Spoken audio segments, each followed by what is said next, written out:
शांति। निराकार विश्व कल्याणकारी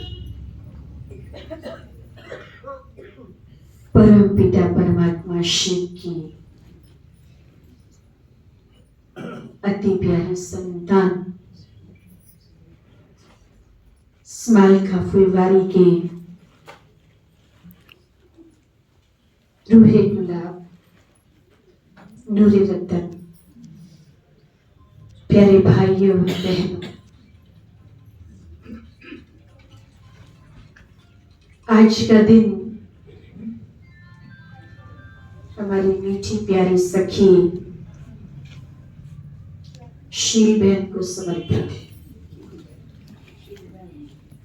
सभी आए ही हैं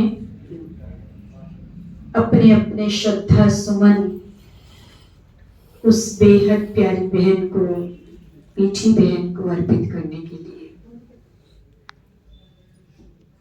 सौभाग्यशाली आत्माएं हैं आप, जिन्होंने उस बेहद तपस्वी शिव शक्ति राजयोगिनी सरल चित्त सरलता की मूर्त सहनशीलता की प्रतिमा सादगी की देवी, लेकिन दधीची ऋषि अथक सेवाधारी, उसकी महिमा जितनी करें उतनी कम है। ये गुण तो आप सबने उस आत्मा में विशेष रूप से देखे। अपनी हर चीज पे ध्यान नहीं देती थी। आप सबने देखा होगा, खाना भी मोटा, पहनना भी मोटा, एकदम सादी, हर बात में सादगी, और सरल तो इतनी जो बात मत पूछो। तो बहुत बार आपस में हम मिलते भी थे और फोन पे भी लंबी लंबी बात होती थी कि जब भी उनको महसूस होता था मैं अकेली, कोई भी बात की राय लेनी होती थी तो हम आपस में एक दूसरे से लेते थे। तो अकेलेपन को भरने के लिए भी कई बार फोन करती थी, लेकिन पहले पूछती थी आपके पास समय है, मैं बात कर लूं, आप कहीं बिजी तो नहीं हो। ऐसा नहीं है कि मैं बिजी हूं फिर भी फोन करें, नहीं, पहले से ध्यान रखती थी आपके पास टाइम हो तो मुझे बात करनी। तो इतना प्यार से सबके साथ चलना, तो हम प्रैक्टिकल सबूत देख रहे हैं। हर दिल को सींचा, हर मन को बाबा के बंधन में बांधा, अपने से ज्यादा बड़ों का सम्मान, और सबसे आगे बाबा। वो ऐसी सजनी थी जो पतिव्रता नारी, एक बाबा के सिवाय उनको कुछ भी दिखता नहीं। तो तन से, मन से, धन से, जन से, संबंध से, समय से, संकल्प से निर्छावर थी एक बाबा पर।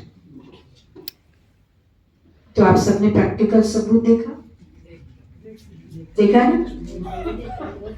बाबा से कुछ भी छिपा के नहीं रखा। मधुबन के लिए तो इतनी बड़ी दिल जो बात मत पूछो।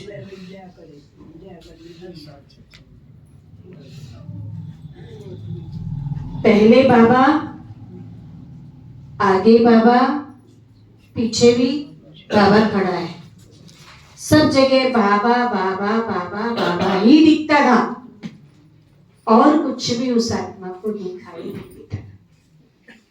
ये आप सबने देखा, सभी ने देखा ना, केवल हमने नहीं देखा, देखा ही नहीं, अनुभव भी किया। और उसी अनुभव ने आप सबको बाबा का बनाया। तो प्रैक्टिकल सबूत है ना आप, है ना? सदा मर्यादित, किसी भी मर्यादा को इधर से उधर नहीं होने देती। जितनी ज्यादा लवफुल थी उससे ज्यादा लाफुल भी थी ना?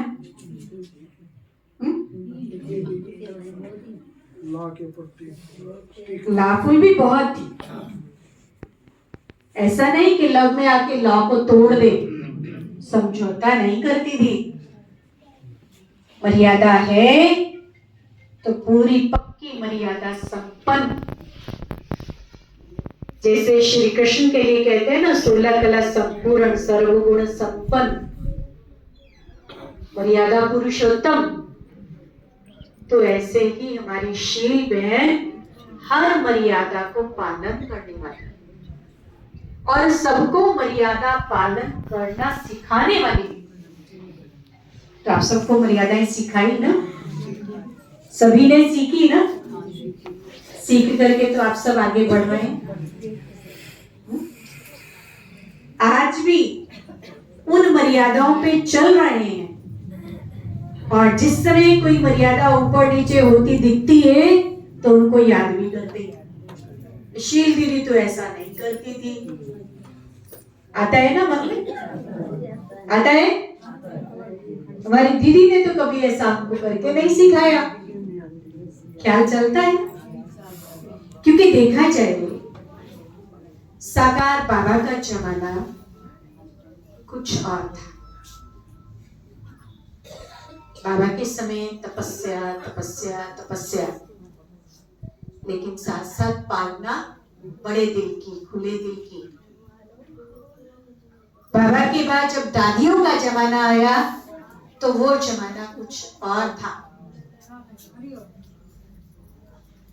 क्योंकि उन्होंने जो बेगरी पार्ट देखा उसमें इकोनॉमी से चलना सीख लिया। तो दादियों के बाद वाला जो बड़ी बहनें आई, जो हमारी जोनल हेड थी, उनका जमाना कुछ और था। उसके बाद वाला ग्रुप फिर हम सब का था, जिसमें शिव बहन जी थे। लेकिन उसके बाद वाला जो ग्रुप आया है, उनके सामने ना वो त्याग, ना वो तपस्या, ना वो इकोनॉमी, वो सब तो नहीं है ना। देखो, इन 4 ग्रुप ने मेहनत की, अच्छे से दूध को गर्म किया, उसका दही बनाया, उसको भिगोया, फिर मक्खन निकाला। जो बाद वाला ग्रुप आया वो तो मक्खन खाने वाला है या निकालने वाला है?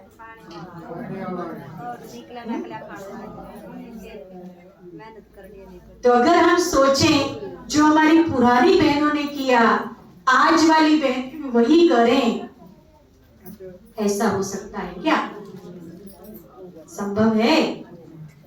नहीं, ऐसा संभव नहीं हो सकता, क्योंकि उस जमाने में तो यज्ञ में था ही नहीं।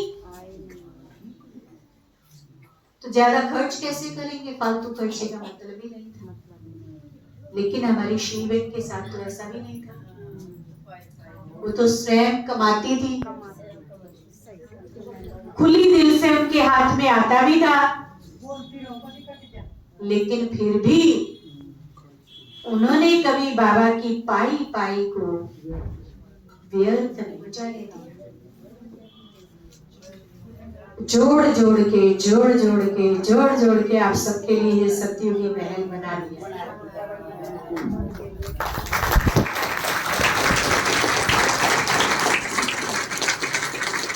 तो ऐसी मीठी बहन को हम दिल की गहराइयों से अपनी ओर से भी, क्योंकि सोनीपत तो उनका मायका था, तो मायके पे तो बेटियों का अधिकार होता है, तो सोनीपत की ओर से भी हमको कोटि कोटि कोटि कोटि श्रद्धा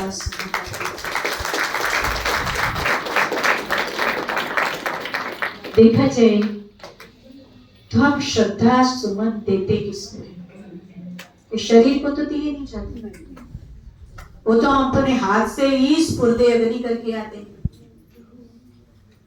करते हैं, लेकिन हम श्रद्धा भाव किसको देते हैं? आत्मा को। और आत्मा कभी मरती नहीं, ये तो आप सबको अनुभव है ना? आत्मा तो अजर है, अमर है, अविनाशी है, सदा थी, सदा है और सदा रहेगी। हम सभी बुला रहे थे अभी कि आ लौट के आजा मेरे बेटे। गए हुए कितना समय हो गया? 3 साल। 3 हो गए, चौथी शुरू हो गया, चौथा साल शुरू हो जाए तो 3 साल में वो बच्चा 2.5 साल का तो हो गया। जो आ चुका है उसे हम फिर से बुला रहे हैं कि आजा, क्योंकि ये तो हम जानते हैं कि उस आत्मा ने जो पुण्य की पूंजी जमा की, कितने श्रेष्ठ कार्य किए, पुण्य कर्म किए, उस पुण्य कर्म की पूंजी को जमा करने के एवज में कोई साधारण घर में जन्म तो नहीं लेगी, जन्म भी लेगी तो अच्छे घर में, और ऐसे घर में जन्म लेगी जिन माँ बाप को ज्ञान में लाकर उनका भाग्य बना सके। किसी विशेष आत्मा की सेवा करने के निमित्त बाबा ने उस आत्मा को भेजा, नहीं तो अभी कोई जाने की उम्र तो नहीं थी, ज्यादा बड़ी आयु तो नहीं थी, लेकिन उस आत्मा का जो पुरुषार्थ था वो नंबर 1 था। तो कभी सोचा है उसने क्या पुरुषार्थ किया जो इतनी आगे चली गई? सोचते हैं कभी? ख्याल आता है कभी?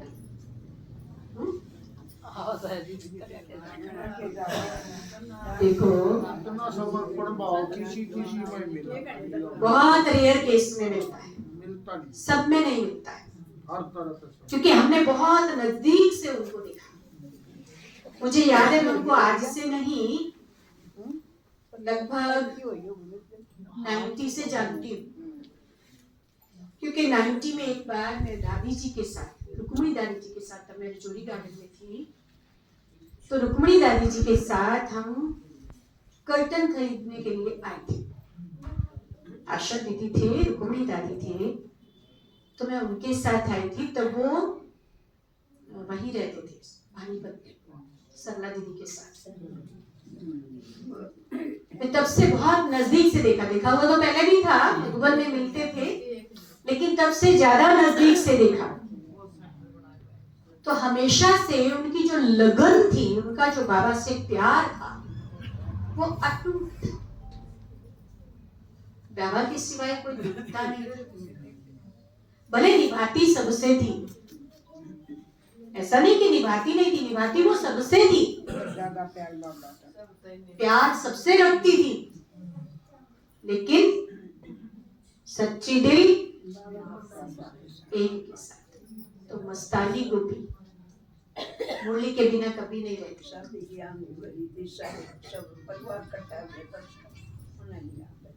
लेकिन एक से जो शादी कर ले, जिसकी भगवान से हो जाए वो इंसान से कैसे करे?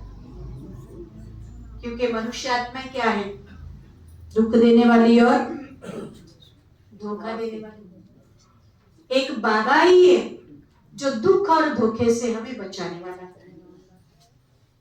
है ना? कितना बचाया? अभी भी बहुत बचा लिया। कहते बहुत गई, थोड़ी रही, थोड़ी की भी थोड़ी रही।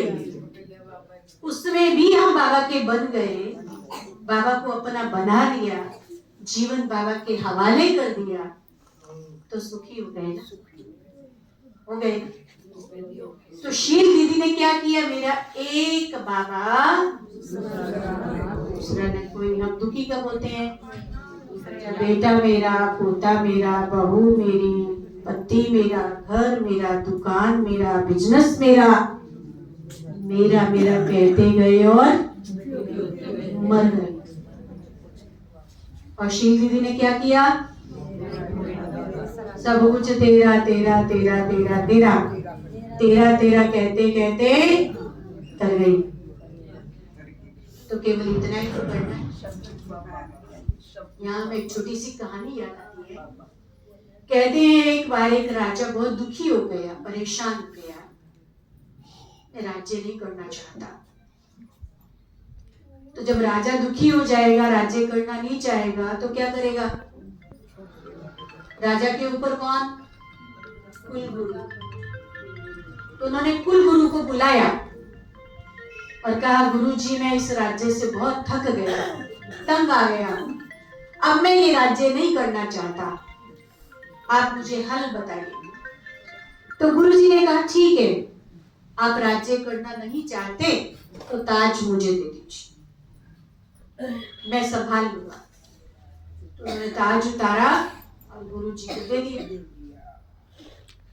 ताज देने के बाद राजा के मन में ख्याल आता है, मैंने ताज तो गुरुजी को दे दिया, अभी तक तो मैं राजा था,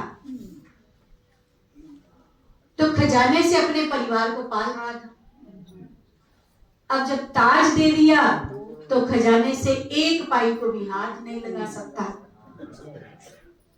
बच्चों को कहां से पालूंगा? आएगा ना क्या? बच्चों की पालना कौन करेगा? तो वो उठ के चला, जाके कहीं नौकरी करता हूं। तो गुरुजी ने पूछा, कहां जा रहे हो? तो बताया, गुरुजी ताज तो मैंने आपको दे दिया, अब खजाने से मैं एक फूटी कौड़ी भी ले नहीं सकता हूं, लेकिन बच्चों की पालना तो करनी है, तो कहीं जाके नौकरी करूंगा, कमाने से तो काम चलेगा ना। तो गुरुजी ने कहा, ठीक है, तुम्हें नौकरी करनी है ना, तो कहाँ जाने की जरूरत नहीं है, मेरे पास नौकरी करो, मैं तुम्हें नौकरी देता हूं। कहा, ठीक है, आप जो नौकरी देंगे मैं करूंगा। तो गुरुजी ने वही ताज फिर से उठाया, उनके सिर पे रख दिया। अब राजा को कल भी थी और राजा आज भी है, लेकिन अंतर क्या है? कल राज्य मेरा था,